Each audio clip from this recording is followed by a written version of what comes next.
আমার ভাইকে হয়তো সবাই দেখেছেন, যাত্রাবাড়িতে যে ছেলেটাকে তার বন্ধু টেনে নিয়ে যাচ্ছিল আর পুলিশ বারবার গুলি করতেছিল।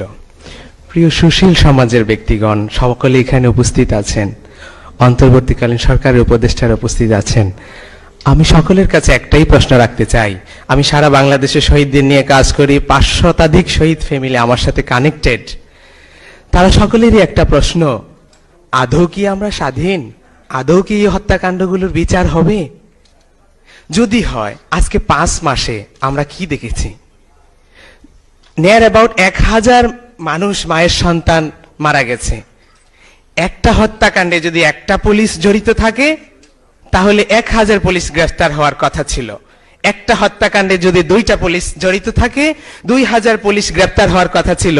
এই পর্যন্ত কয়টা পুলিশ গ্রেফতার হয়েছে? আপনাদের কাছে আমি প্রশ্ন রেখে গেলাম। তাহলে কি আমি বলবো না আদৌ কি বিচার হবে?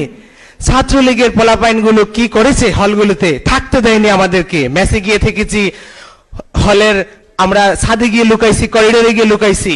ছাত্রলীগের কেন্দ্রীয় কমিটির কয়জনকে গ্রেফতার করেছে? আপনাদের কাছে আমাদের প্রশ্ন, তাহলে এই যে বলে যে বিচার হবে, আমরা সেটার প্রগ্রেস কোথায় দেখতে পাচ্ছি? আপনাদের কাছে আমি এই প্রশ্নটাই রেখে গেলাম যে বিচার কি আদৌ হবে?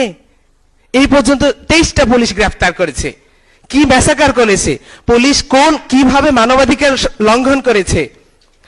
পুলিশের সিআরপিসি আইন, 144 ধারা আইন, কোন আইনেই নাই এভাবে মায়ের সন্তানদেরকে গুলি করে পাখির মতো হত্যা করবে।